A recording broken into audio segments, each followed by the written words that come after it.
Today's Lunch and Learn playwright is Adam Gwon. We're so excited to have Adam. I'm so excited. He's a musical theater writer and also a member of our ESPA faculty. Some of his work includes Ordinary Days, String, Cake Off, Old Jews Telling Jokes, and Scotland, PA, which was at Roundabout Theater this past year, and I saw it and I loved it. Today's Lunch and Learn will work like this, just as a reminder, and for those of you who are new to us. There'll be an hour of writing prompts and exercises led by Adam. He's going to answer all of those wonderful questions you all submitted ahead of time. But on behalf of Primary Stages and the ESPA family, we thank you for joining us today.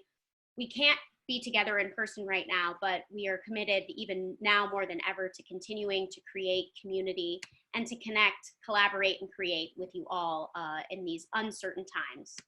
So with that, Adam, shall we start with all those wonderful questions people sent in? Sure. Hey, everyone. One of the first questions that I actually got was, let's start at the beginning of process. How do you get started when it feels like you have no ideas? Or even, how do you get started? Oh, that is a really good question. And a good question for this moment, too. I feel like, well, this question of, how do you start working when you feel like you have no ideas? I feel like there are two kinds of moments when I encounter that feeling. One is like when I'm within a project and working on it and I kind of get stuck and don't have any ideas about how to accomplish the task at hand. And in those moments, I feel like, for me, it's like silly things like going on a walk or trying to distract myself somehow, because I feel like in those moments, I feel like my mind is sort of stuck in a rut and I have to trick it to like come at a problem or an idea from a new direction.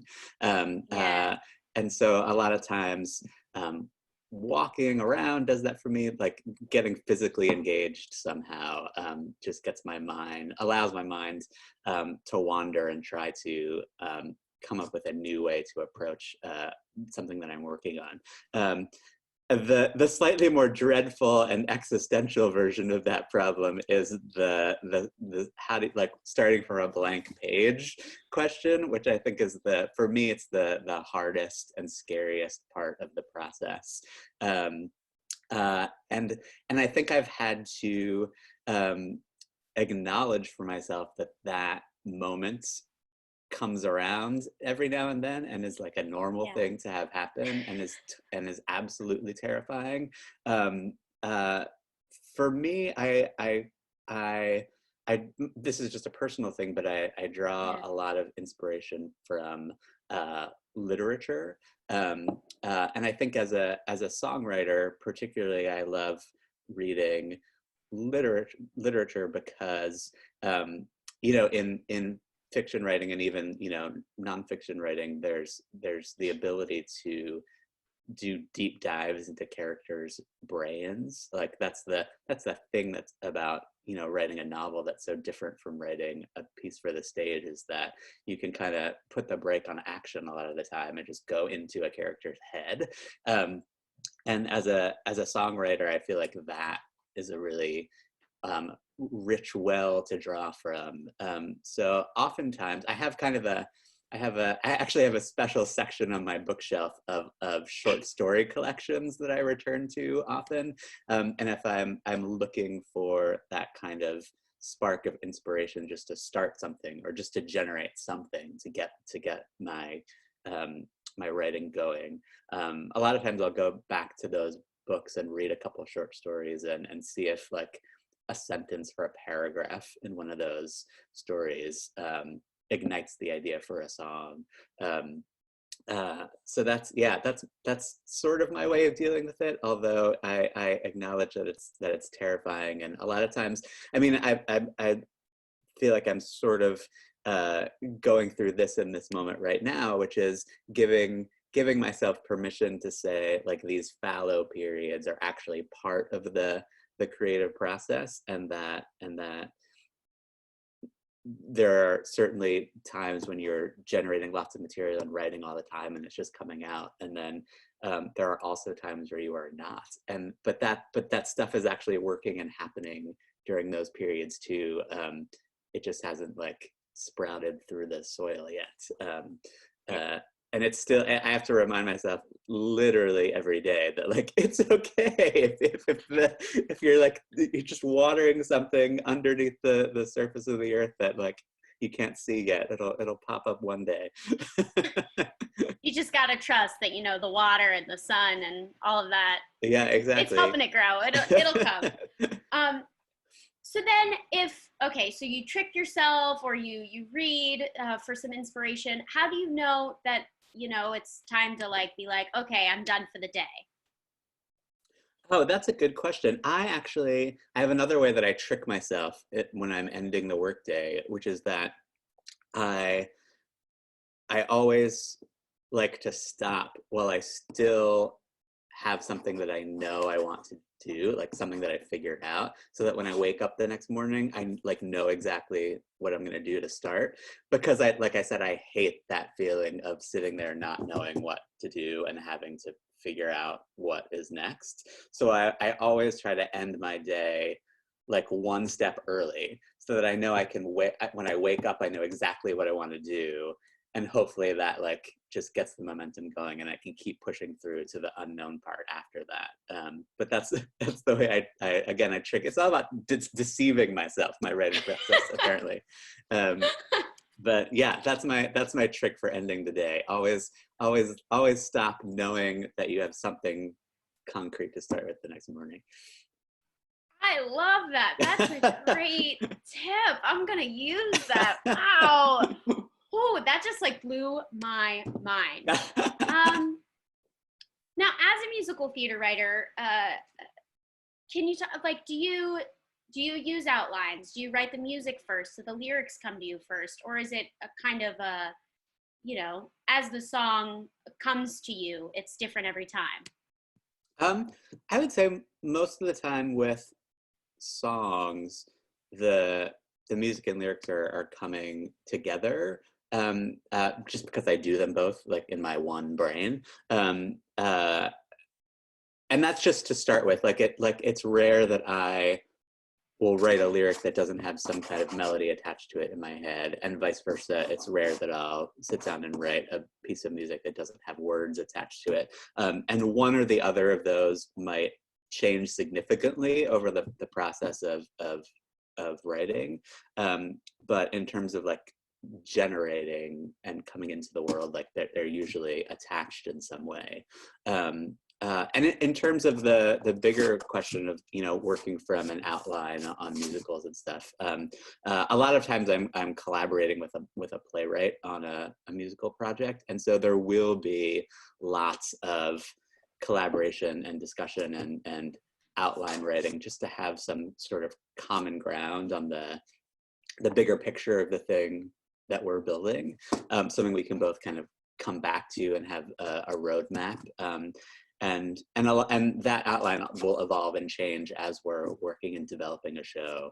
But it's nice to have some kind of plan. And I think especially because, you know, when I'm working on a musical, for me, it's not just about writing songs, it's about building a score, like building something that all the pieces of the score have a relationship to one another.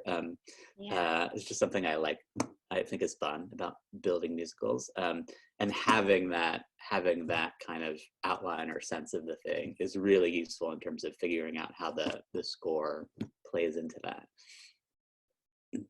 Right on. Great. Which part of the process do you find most challenging? It's the starting. It's the beginning. Yeah, it's always the starting, whether it's starting a new project or trying to, you know, come up with an idea for a particular song in a project. It's always the beginning that's the worst. And I feel like because of that, I tend to, people often tell me that I write things really quickly. And I think that it seems that way because I actually spend a great deal of time thinking and marinating on something before I actually sit down and write it. And again, there are all kinds of ways that I try to fool myself into thinking that that's not part of the process. Like I said, like walking, like thinking about it while I'm walking around, or like getting on the subway and riding from one end to the other and back, just like trying to think of how to start and what the spark of the thing is, so that by the time I do end up actually sitting down, a lot of that work has already happened and has taken a long time. And that might be something that's particular to songwriting, because songwriting is so so structured that I envy a lot of times playwrights who are just writing scenes in a way, because they can sort of sit and let that thing about, you know, oh, I let the characters are just talking and it takes me in a surprising path and that kind of thing. And for me, all of that stuff happens before the actual sitting down and writing, because when you're writing a lyric, for example, it's so regimented and you have so little room to wander, that I feel like I have to do a certain amount of exploration and mapping out before I actually sit down to do the writing part. So that might be a thing that's particular to the songwriting portion of the thing. Right on. How do you decide what stays as dialogue and what goes into like the musical moment of a song? A lot of times that's a conversation that I'll have with a book writer collaborator, if there's a collaborator on the project. We'll sort of decide. I mean, a lot of times, what I try to think of it as whatever scene is happening, that the song somehow contains the big event of the scene, so that, you know, in the musical, if you were to take out the song, the scene wouldn't work. Like that's to make the song necessary, a necessary part of the storytelling. But a lot of times what actually gets turned into song from the dialogue or the raw material of the story and the scene is different every time. Sometimes a collaborator will give me a scene and I will devour the whole thing and turn it into a song. Other times, like one word of the scene inspires me with a song idea, and I'll take that and write something that was not in the original raw material or dialogue. So it really depends, like song by song, what's actually getting transformed from dialogue into song material. Amazing. I love that. I have a question here. Somebody sent in a question. Ray sent in a question. No, I'm sorry. This is Kelsey's question about writing Scotland, PA, and dealing with two different source materials, Scotland, PA, and Macbeth. And Kelsey's asking, how much time do you spend engrossing yourself in those pieces and really getting to know them? Yeah, we spent a lot of time initially on both, like watching the movie over and over again, actually getting the screenplay to the movie, which is interesting, because there were scenes in the screenplay that got cut out of the movie, so there was a little bit of extra material. And of course the Shakespeare play, just reading it over and over again. And then there's a certain point where we let it go, because I think something that I feel really strongly about musical adaptations is that at the end of the day, it has to stand alone on its own, so that if you have no idea what the source material is, in our case, either the Shakespeare or the movie, that it still kind of can hold up as its own piece. And so at a certain point, I feel like we, after doing a really deep dive and feeling like we knew the source material really well, we let it go and focused on the show that we were building, which I think ultimately gave us more freedom to depart both from the movie and from the Shakespeare in ways that hopefully served our piece and let it kind of stand on its own. Because it's actually a really tricky balance to figure out when you're adapting something, how how faithful to be versus how not faithful to be. And Yeah. I've worked on a few adaptations of various source materials, some, some novels or short stories, some films. And in every process, I feel like you start wanting to be really faithful to the original. That's just sort of how, something is drawing you, calling to you about that material, so you like it, and you're wanting to be faithful to it. And for me, the process has always been weaning myself off of the source material as the process goes along, and being able to make it my own. And how would you say that, like, the process, how does the process of weaning yourself off look like? Or is it just a permission? I think it's a permission, and it's, for me, it's always happened with like a question, like, and part of it, I think too, is other people coming on board. Like, I love collaborating with directors in particular, and it's usually because one of the I think one of the challenges of weaning yourself off the source material is that, like you said, you've been drawn to it, you've immersed yourself in it, and you kind of are like in the bubble of the original material, and then suddenly someone else comes in who doesn't have that relationship or as strong a relationship to the original, and can start asking questions where you go, oh yeah, in our piece, I think maybe it makes sense to sort of go this direction, or, oh, maybe we don't need to do this thing, or I was hanging on to this moment from the original source material that I loved so much, but either it doesn't fit or doesn't translate into the stage version. So yeah, it is kind of a gradual thing. It's not like all of a sudden you're like, okay, I'm throwing out the source material today and marching forward on my own. You just sort of reach a point where the thing that you've built is like tips over into, oh, this is more mine than the original source material, if that makes any sense. That makes total sense. And it seems like it's a complete collaboration with the source material, and like almost like this cycle of like, well, I've lived in this for a while, and now it's like coming back to me, like it's funneled through my experience a little bit. Yeah. Amazing. I have a question from Pamela. How do you find a musical tone for each show? And how do you find the tone style for the entire show while also making sure that each character has music that is unique to them? Yes, that is a really good question.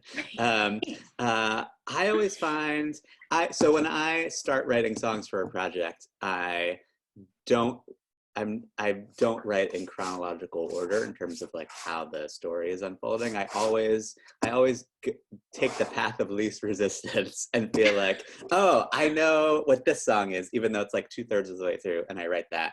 And I'm like, oh, I think I know what this song is. Like, the songs that feel the clearest to me instinctually are the songs that I write first. And I think what that does is, what I've discovered that I like about that process is that after I've written maybe 3 or 4 or 5 songs that way, the sort of, the first songs that immediately call themselves to me, just instinctually, I feel like I've built a musical vocabulary for the show without having to think about it too much, because I'm just following my instincts that are drawing me to this particular project. And once I have a few songs that exist and have been created purely instinctually, I feel like I can step back and look at them and say, oh, there's something that all of these songs have in common that I was just sort of doing instinctually because this is what was drawing me to this world. And once I've identified those things that they have in common, I can use them more purposefully to like build the rest of the score. So I feel like I just sort of let my gut take over at the beginning in terms of feel and style. And then once I have enough material to sort of look at it, then I get a little more intellectual about what that style and that tone is. But it's something that I think evolves all the way through the process of writing. Like tone in musicals is something that's really tricky, and especially for me, I think I'm drawn to pieces that have kind of like weird tones that I've never seen before, and that's part of what excites me about wanting to make things into musicals. And something that becomes really important in calibrating the tone of a piece, I think, becomes the opening number. And I think almost every project, the opening number has been one of the last things that I write. Or if I've written it early in the process, it totally gets rewritten later in the process once the tone and the style of the piece has been established. And then you go back and look and say, okay, how do I get an audience on board with this, with the tone of this show, with an opening number? Opening numbers are really hard. You're talking about what are some of the hardest parts of the process. Yeah. Like starting the writing process and also starting the musical. The opening number. What makes a successful opening number to you? Oh gosh. Yeah. I mean, I think it is this thing about it lets the audience in on the kind of ride that they're gonna go on. Yeah, it's really, they're even like hard for me to talk about because they have to do so much and yet have to do it in so little time and with so little. They have to do so much with so little. But I think at the end of the day, they kind of tell the audience, they give the audience a lens, the lens that they should watch the show through, whether that's like a thematic lens, something like Fiddler on the Roof, where it's like, hey, this is a play about tradition, or a style, like this is how we're gonna tell this story. Yeah. I have a question here from Jason. How fleshed out is a song before you share it with collaborators? Have you transcribed anything, vocal line, full piano accompaniment, or is it like an early draft phone voice memo? I tend to have it transcribed before I share it. I think most often, that's not always the case, but usually that transcription is actually part of the writing process for me, because I'll sort of write the whole thing at the piano, just like in my head, not in my head, but like not on paper. I'll sort of write the whole song and then go sit down and transcribe it. And so the transcribing for me is kind of another round of editing and fleshing out. A lot of times, figuring out, like fleshing out the accompaniment, refining some of the lyrics a bit, even though it's still, by the end of it, I consider it like a first draft that I'm sending to collaborators. The actual notating of it and getting it down is like kind of part of that first writing pass for me. So how has the current shelter-in-place reality affected your work or your process? Oh, geez. I think it has put a damper on it, to be perfectly honest. Like, I don't think I'm one of the people in the world who has been inspired to hole up and write the next great American musical. I've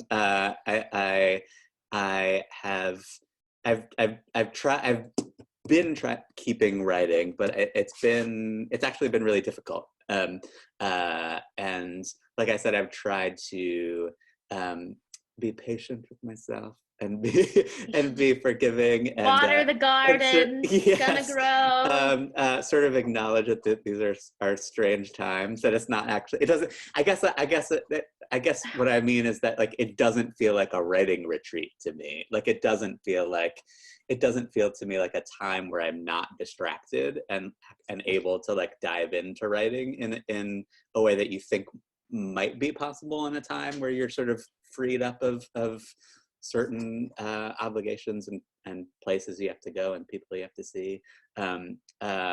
but I think because of the sort of context of the situation, it hasn't been super fruitful for me at this moment. But I also like I'm okay with that, and I think it's important for like if that's where you're at in this moment to like be okay with that. Yeah. Yeah. That's Well, thank you for that. the sad part of our talk back. It's not sad, it's comforting to know, you know, we are all in this together, and like whatever your experience of this thing is valid, and to honor that. And Yeah, I also think like for me, I think a lot of the tension that I feel in this, like, oh, I feel like I should be writing versus the reality where it's like, oh, it's not really happening right now, is that I think all of us probably feel like we're in this really strange moment with lots of questions and emotions and uncertainty. And I think there's the impulse to like mine that creatively somehow. But I actually feel like it takes me more time to reflect on those kind of things. Especially in theater where like you're writing stuff that, you know, takes years and years and years before you're going to actually see it. And so this idea of like responding to something in the moment isn't really served by like theater writing in a way. And so for me, like I think there is going to be stuff that people write about this moment and reflect on it in a meaningful way. I don't think it's going to happen in like the next 8 weeks. You know what I mean? Maybe someone will write something great that like illuminates this moment and like while they're in it. But I think so much of theater writing is reflective in a way, like because it takes so long to generate. So yeah. One of our attendees, Karl, just sent in this quote, which is really beautiful. You can only write about something you've lived through. You can't write about something you're living through. That speaks to me, Karl. That speaks to me Thank right you, in this Karl. moment. Right in this moment, it hit me right here. It's like we can't write until we've processed it. I feel like I don't even know what I feel at this point, but that's it. Shall we hop into some of the writing exercises, or like share your bookshelf with us? Oh, sure. Yeah. So one thing Kelly suggested as part of this lunchtime session, you know, she said, do you have any resources that you use that you want to share with the participants? And I thought, because I'm literally sitting at my desk, I was like, I'll show you like the books that the reference books and things, because people, I feel like I often get asked, you know, about things like rhyming dictionaries and like these really sort of concrete, like craft kind of resources, and I do use a bunch, and I'm happy to share them. Please. So rhyming dictionaries, I definitely use rhyming dictionaries and encourage people to use them. They just, in addition to your brain, they like, you know, can unlock a lot of ideas and thoughts, I think. And there's a great online rhyming dictionary, which I have bookmarked and use all the time, called rhymezone.com. And on rhymezone, you know, you just go and you type in a word and it brings up, you know, lists of words that rhyme with it. One thing rhymezone is particularly great at is kind of contemporary vernacular and slang kind of stuff. I think probably because it's online, they must keep it updated, and so a lot of like more informal kind of rhymes you'll find on rhymezone. Though often sometimes like it's not 100% accurate in terms of like this rhymes with this, but you can sort of your discussion pretty easily. I also use an actual rhyme dictionary book, which I've had this since I was a teenager, so it's like literally held together by tape and like all messed up. But this is I don't know if you can see it. It's the rhyming dictionary that's edited by Clement Wood. Clement Wood, that's the name there. And famously, this is the rhyming dictionary that Stephen Sondheim uses, which I didn't know until after I had it. It's great. This one it's organized by sound. So you like look up the sound that you want to rhyme, and it lists a bunch of words that rhyme with that sound, obviously. The thing that I love about this Clement Wood dictionary is that it lists everything in columns. I don't know how well you can see, but oh no, we can see that. Here, I have a page that's falling out, so I'll hold it up. It lists everything in columns, which is different from RhymeZone, because RhymeZone sort of lists it like horizontally, like as if you typed a list of words like in a paragraph. And again, I've talked a lot about like tricking my brain into thinking, like approaching an idea in different ways, and something about looking at the list of words in a column, just like, I don't know, it like rewires whatever thought that I'm having in useful ways a lot of times.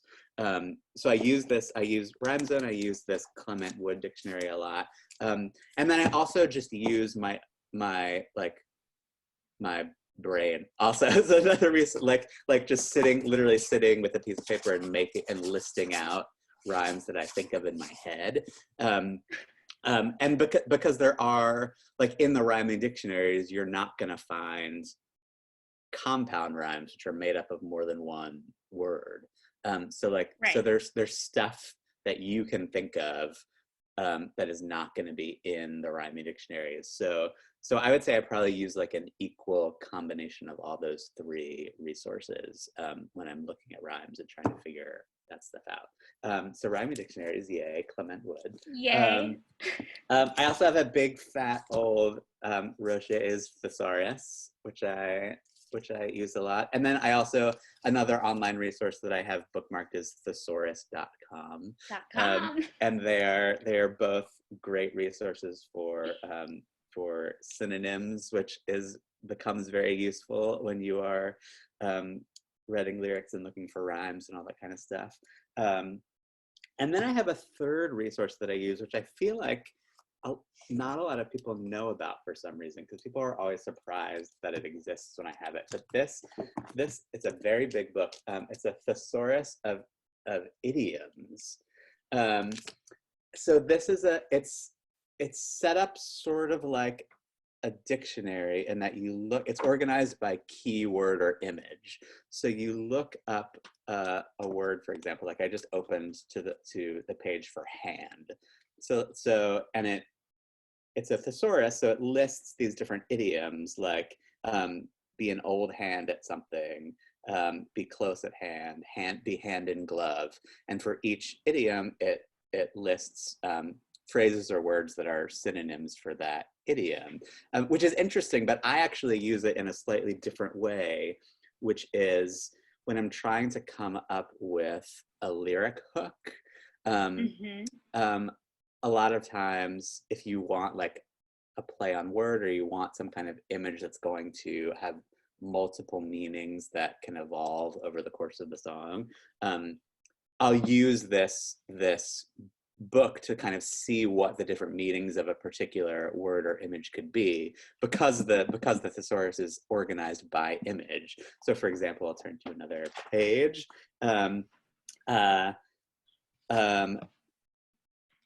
Oh, here's one appropriate, lunch. So like, let's say I was like, oh, I wonder if I could use lunch as like the lyric hook for a song, and I'll turn to the page for lunch and see all these different ways that the word lunch is used in a phrase. So they've got out to lunch is one, lose one's lunch is one, there's no such thing as a free lunch is another one. So they just sort of like, you can take a word or an image and see all the different ways that it's used in the English language. So yeah, this is my sort of like fun reference. And now, I think are those idioms English in the sense of like all English language, or are they like specific to American English idioms? That is a really good question. I wonder if I can. in the introduction, it says that the source of English idioms is the first attempt in the English language to construct a dictionary of synonymous idioms. So I guess it's like English language. English, all over the place. Great, Yeah. amazing. I think I'm gonna get one of those. It's great. I think it's on. So I think it's on cool. Amazon. I think that's where I got it. But yeah, it's really fun and makes a really great like doorstop because it's like so big. Multi-purpose. Yes. And the last book that I'll share is not a reference book per se, but it's a great book about musicals if you're interested, if you're either a musical theater writer or a playwright who has an interest in musicals or maybe wants to start writing musicals. And this will sort of lead into our writing prompts for the Yay! But this is a really great book that came out a few years ago called The Secret Life of the American Musical. And it's written by a guy named Jack Fertel, who's this really great dramaturg and musical theater aficionado. And it's a beautifully written book it's a great read because it's written really personally about sort of Jack's love of and relationship to musicals. But what it does is it basically kind of surveys all of these musicals that have seemed to have stood the test of time. So from like the golden age, from like Rodgers and Hammerstein all the way through Hamilton, he looks at all these different musicals and kind of examines what they all have in common. Particularly from a structural standpoint. And so every chapter is about a kind of like common element that all of these musicals have and that they employ in wildly different ways, stylistically and everything. But the thesis statement of the book is basically like, there's no formula and every musical sort of finds its own heartbeat and way to do what it's doing. But if you like take a step back and look at what all of these successful shows have, they kind of do have these tent poles in common. So it's a really great and really informative read if you have any inkling in musical theater. And so the writing prompt that I'm going to throw you guys today is inspired by one of my favorite things in this Jack Fertel book. He dedicates a whole chapter to love duets, and in particular this kind of conditional love song duet, which was made really famous by like If I Loved You and Carousel, this kind of yes. Like love duet where the characters are like fighting their feelings and not wanting to acknowledge what's going on. And Jack in the book tells the story about how he was working on a project and was trying to write the scene where the two lovers meet, and couldn't figure it out. It was like really bad. And a friend of his or the producer or something said, "Oh, you should read this. I have a book that you should read that'll help you out with this scene." He was like, "Okay, what's the book?" And he said, "The book is called The Courtship Habits of the Great Crested Grebe," which is a lake bird in England. And so Jack read this book that like described the courtship dance of these birds, and suddenly was like, "Oh my gosh, I know how to write this love duet," because the dance of these birds was so, it was like not straight ahead at all. You think a lot of times you think about love songs and musicals just being like hard on your sleeve. We're in love and we're singing about it. When actually like the more interesting ones are like If I Loved You, where it's kind of dance and like no one's really saying what they mean. And there's lots of dancing around. And one other thing that I find useful in thinking about how to use this kind of love duet in a musical is that for me, it's the moment where the characters, the audience, it's the first time in the musical that the audience recognizes that these are the two characters that are going to be in love, even if the characters don't recognize it themselves. And I think maybe especially if the characters don't recognize it themselves. It's just really fun to write, and I think really satisfying for an audience to experience and to go. I think there's always, if you have a love story as part of your musical in some way, figuring out what's the moment that you want the audience to go, oh my gosh, it's these two people, these are the ones that I'm gonna like hope they get together. And that's what these kinds of love duets can do. It's more for giving that signal to the audience than it is for the characters to like proclaim their feelings, which might come later in the story. So I thought it might be fun as a writing prompt. I actually looked up this great crested grebe bird and found a video of them doing their courtship dance, which I sent the link to Kelly. And let me, before you hit play, Kelly, I'm gonna read, okay. There's a great description of this courtship dance that I think will inform what you're about to see. And then the writing prompt is to write either a scene or a song where two people are meeting for the first time. And by the end of the scene or song, the audience knows that they're going to be in love, but the characters do not. And you can let this courtship dance of the great crested grebe inspire you. But let me read this description really fast. The proceedings begin with one bird sending out its braying advertising call and looking around for an answer. It receives a reply in kind from not far across the lake. Tension fills the air. The first grebe is nervous. It may have already had a serious rebuff this morning and lost a few feathers for its trouble. The two grebes start floating inexorably toward each other, but giving the impression of doing nothing special at all, like spy movie protagonists heading for a clandestine meeting. Then one bird will break cover and dive. Hardly new ground for a grebe, you might think, but this is a ripple dive, not a deep fish-chasing dive, but a way of approaching, almost unseen, its advance given away only by the merest ruffle on the glassy water. When the grebe resurfaces, it's within the personal space of the other bird, and its intent is now clear. The grebe rears up out of the water, almost to its belly, yet with its neck arched down, holding this posture, known as the ghostly penguin display. For a few moments, it has declared itself. So that's sort of what you're about to watch. I just think it's so fun and it makes so much sense as to why this is a model for people falling in love with musicals. So Kelly, do you want to play that? Yeah, for sure.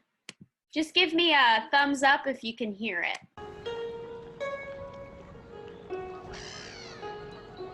The breeding season is upon us. This grebe is on the lookout for a mate.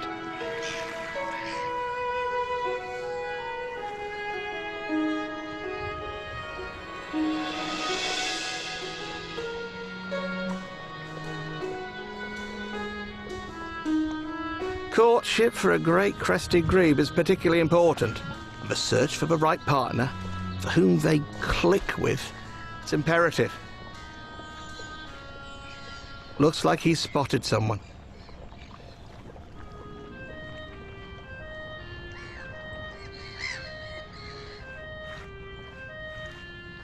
The courtship routine is elaborate.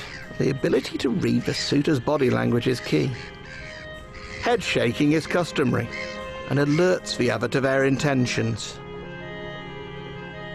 The next stage is an imitation game. The grebes will swim in parallel and copy each other's subtle movements. They do say that imitation is the sincerest form of flattery.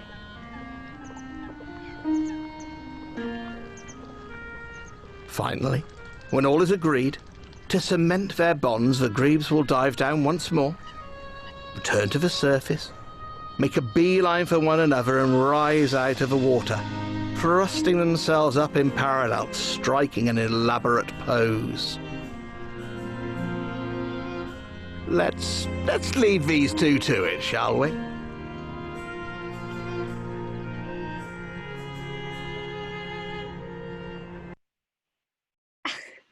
So that's the best thing too that's not in that video is that the like plant material that they come out of the water with at the end, they like immediately go and start building a nest with it. They're like mated for life. They're like, I'm in. They like build a nest.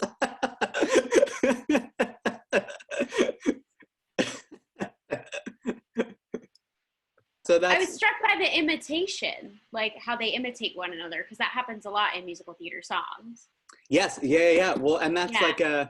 that's like, there's a thing in musicals where like a character sings something, and then if another character sings the same thing, you kind of get the impression like, oh, his mind has been changed, or oh, he's on board. Like that's like that's very much a musicals thing. Oh, yeah. um, yeah, so that's what I got. That's a lunchtime writing prompt for you. Amazing. Will you just give us the instructions one more time, what we should all be writing? Oh yeah, so it's a scene or a song, or both if you're super ambitious, where two characters are meeting for the first time, and by the end of the scene, the audience knows that they're in love, even if the characters do not. And maybe like part of the challenge would be the characters don't know, but the audience knows. Great. Amazing. Well, we're all going to start writing for the next 10 minutes. Adam, thank you so much. Yeah, thanks for having me. Thank you for joining us. This has been wonderful. And yeah, you're free to join us for the next 10 minutes, or if you want to go live your life, you're also welcome to do that. I think I might go. My partner's holed himself up in the bedroom so as not to disturb our lunchtime class. So I might free him from his prison. Free him. Free him. Thank you so much. Yeah, my pleasure. Bye, everyone. Bye, Adam.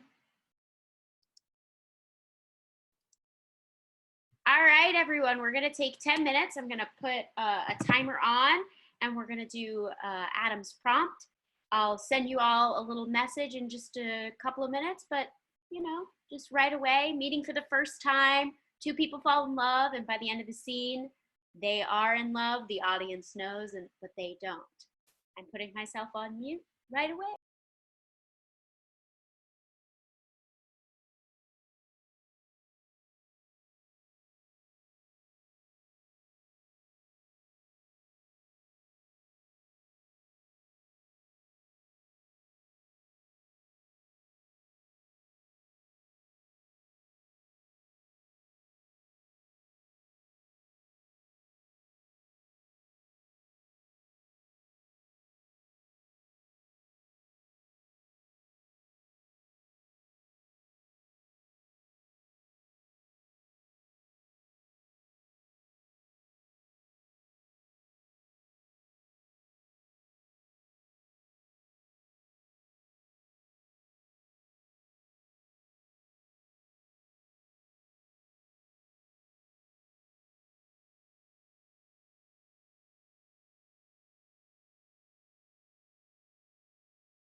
We have about 5 minutes left, everyone.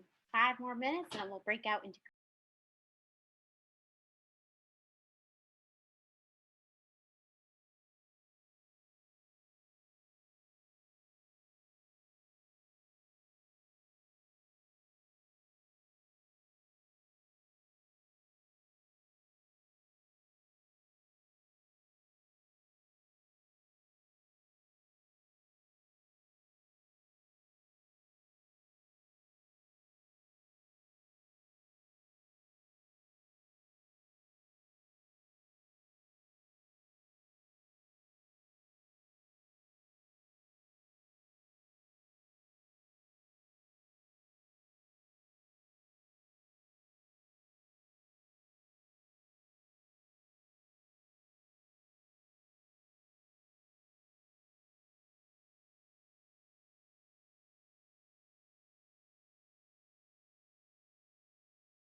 we have about 30 more seconds.